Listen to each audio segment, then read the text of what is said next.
Greetings, Earthlings. My name is Marty, and this is Late Night Legacies, brought to you by Late Nite Guitars. And I have with me the young and charming Carson. Carson is going to sit in and give us a little bit of opinion on what I'm talking about today. We're talking about the band Led Zeppelin, and we want to kind of talk about guitars that Led Zeppelin used. We know that there were many guitars that Jimmy Page used: Dan Electros, Fender 12 strings, Les Pauls, Stratocasters, of course Telecasters early on and off and on. And we just want to have a little disclaimer right before we start that we know that we're going to get all kinds of comments about this guy can barely play, and the lighting's terrible. Oh, I can't hear him. That part is wrong. He never went to Amsterdam to study with Rajma Gabuba, that kind of thing. So we know that we're just kind of flying by the Pete of our Sants, and we're just going to give her a try here and see how it goes. But the first thing we want to do is point out these lovely 12 strings we have here, because we kind of would like to, toward the end of this, maybe compare a Fender 12 string with a Rickenbacker 12 and just see, which one we think sounds better, just for the fun of it, because we'd like to get your opinion. I have an opinion about them already. But anyway, so Biased. Led Zeppelin, a biased opinion. Led Zeppelin. I was probably 12 years old when, I discovered, the album with Stairway and that kind of stuff on it. But I actually remember my big brother, like most people remember their big brothers, having this album. And after he went out with his friends, you'd sneak in and kind of open it up and try and figure out who Led Zeppelin was, because you could hear that noise coming from his bedroom. But of course, there's very little on these albums that tells you anything about them compared to today. You know everything about, their families and where they live and all that stuff, but there was no way to get any of that. So you just kind of stared at this weird little record and tried to figure out, well, which one on here is Britney Spears? Is Robert Plant. It's kind of hard to, really know, because you didn't have a, sometimes you see magazine articles, and figure it out. But for the most part, you had no idea. So they were just kind of these wizards that you just kind of wondered, what the heck?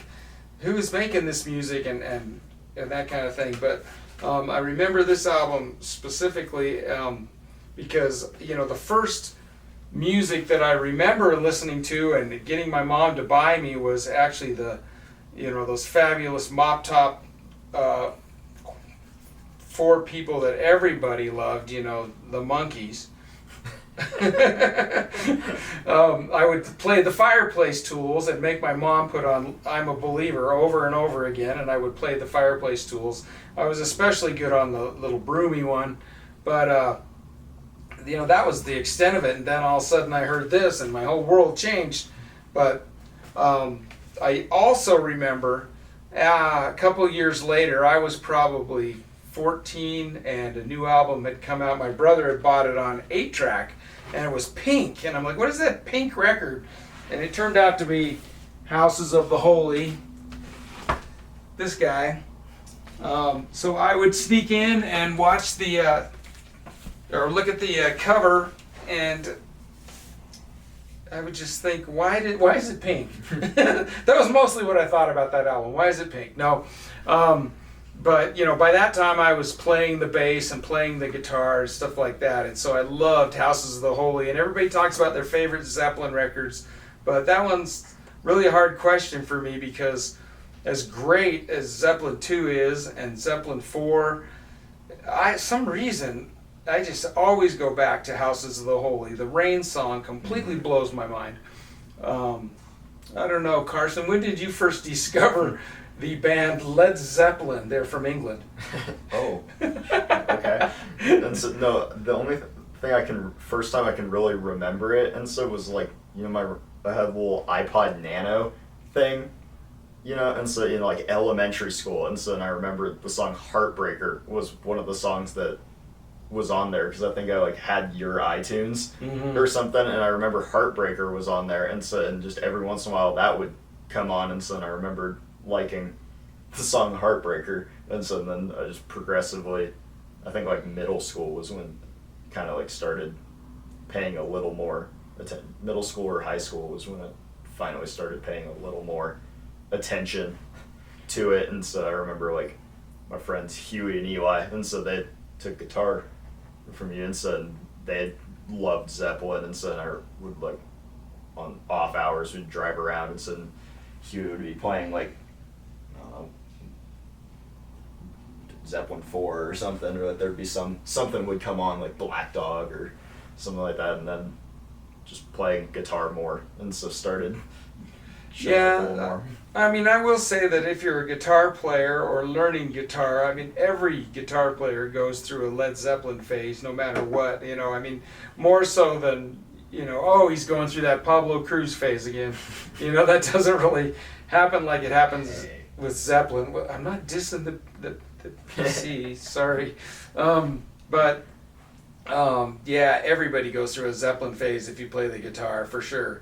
And the thing I liked about Jimmy Page is that, you know, as amazing as like Hendrix, you know, that was always electrified blues to me, kind of, where that came from. There was always in Clapton, electrified blues, Stevie Ray Vaughan blues, you know, there were a lot of electrified blues players, but, you know, because of his studio work, I think Jimmy Page was a little more expansive. Like you'd hear, you know, Celtic stuff and songs with mandolins and, you know, a reggae tune, even though people don't care much for Jamaica. But, you know, he just seemed a little more diverse. Like he could play anything, it seemed like. Maybe he wasn't the greatest guitar player at any of it, but he was just so amazing that, you know, you didn't know what you were going to get on this song. Were you going to get, you know, early on you got a lot of blues-based stuff, but later on, you know, the Battle of Evermore and stuff like that, it was just, it took you on a journey that, you know, even when I hear the amazing Eddie Van Halen, you know, that I knew what he was going to sound like, and I didn't know what Jimmy Page was going to sound like. All of a sudden, you'd put it on, and here'd be this, like, what is happening here? You know, that I just liked it because he incorporated a lot of weird tunings and a lot of really, really interesting Celtic things and stuff like that. So, you know, it meant a lot to me. But I always, of course, everybody goes back to, you know, whether you like it or hate it, you know, they can't get away from it, Stairway to Heaven. And there's something about that song that just sounded different than other songs on the radio. Mm-hmm. And I think that I figured it out, and I think it is the Fender 12 string. It's 70 just years later. Well, yeah, you know, 70 years later, when I finally was on my deathbed, and I said, you know, it's that Fender that makes that magical. So I think, you know, he used, I don't know if it was a Strat style or what. Maybe that didn't exist then, but it definitely was a Fender of some sort. And well, didn't he play a Telly like on the first album? Yeah. So, I mean, there's a lot of Telly stuff, but as far as like the 12 string, like this little guy, is similar, I guess. I don't know. It's a Fender and it's a 12 string, and when you listen to it, let's take a listen, shall we? You know, it's kind of hard to mistake. You know, you hear that.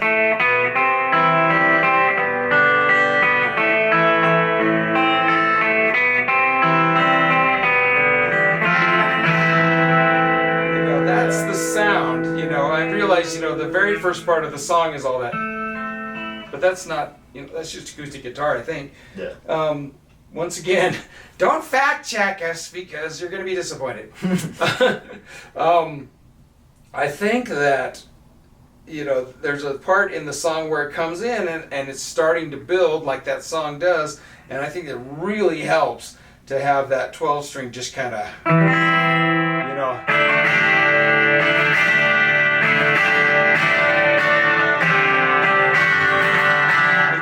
Sound that's just so amazing. I think it really, for me, makes that song. But Yeah, I guess he used it on other songs too. I didn't really realize it, but when you kind of start researching, I think it's a little vague, but I mean, it's you definitely on the song remains the same. You know, he's got that you know, that kind of thing sounds a lot like a 12-string, so it could be. And then, you know, there are other songs sporadically. You know, it's just hard to say because he used so many guitars and so many things. You never know what he grabbed to overdub something cool. But, you know, there's just a really cool thing about 12 strings, and I kind of miss hearing them in songs, you know. They're obviously, were all over the 60s with the something like that.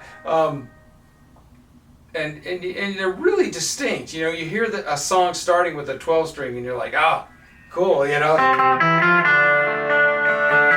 kind of thing. Yeah. But, you know, like I said, you know, we've got a Rick here.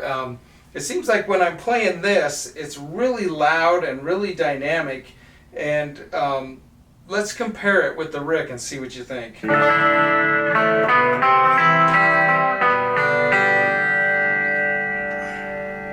Let me just switcheroo. Do you want to take this one? What was your name? Tyler. Tyler? Jeff. I swear it was Carter. Close enough. Close enough for rock and roll, which is probably what we should have called this. I don't know. There's enough rock musicians that went by a different name. So Right. you're not going to get a lot of respect from the crowd when... You need a nickname like, not like Flounder or, you know, like Animal Bono. House. But I mean, right away, you know, the output isn't near as high. Yeah. You know, I mean, I can try and switch around and get a...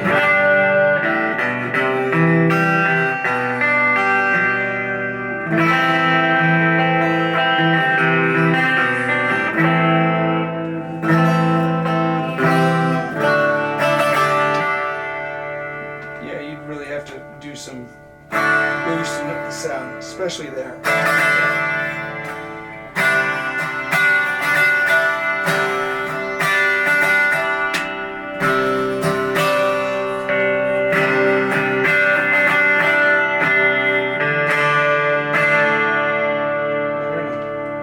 Hard to say. I do think that Fender sounds more like Stairway to Heaven Well, yeah. than this does. You know, whether that sounds more like. I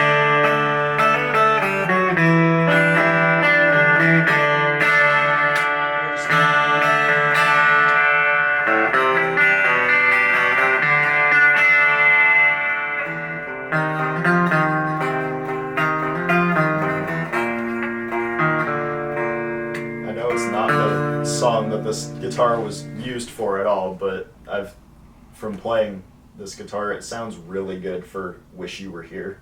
Oh, really? Yeah. Yes. Well, I don't know. Was that a 12-string acoustic? Yeah, All right. but Yeah, let's get that going, doesn't it? Anyway. Who knows? It's hard to say. I definitely think the Fender sounds more like Stairway. watch, we're gonna be all completely wrong, and it was like an Ibanez prototype. It's an Ibanez 12-string prototype, one of one. That can happen. You know, very cool. Anyway, I just wanted to kind of listen to both of them and see. Hopefully you can comment and tell me which one of these you actually like. It's probably that, yeah, this one sounds like Zeppelin, but overall, you know, this Rick sounds better. Who knows? I mean, Ricks definitely have a sound. They sound different than other 12 strings to me. But then throwing a wrench in the works, the Breedlove 12-string. Go acoustics. we do have a Breedlove, you know, but what do you think of that? You like that? Yeah. It's pretty, huh? We obviously have way too many things going on here. Yeah.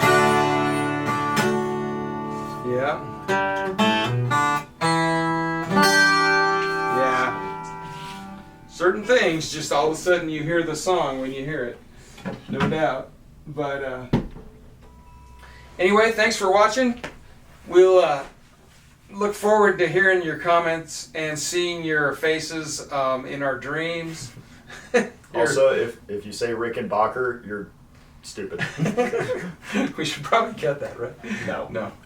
All right, I think we've gabbed on enough about Zeppelin and the Fender 12, but it's just cool to pick it up and you start playing that, and it just brings you back. Because obviously, you know, we're starting at the top. We'll probably do some other bands and talk about them, but you got to start at the top, right? Yeah. You got to start with with Led Zeppelin. And so, thanks for watching. Hopefully you'll comment and let us know what you think.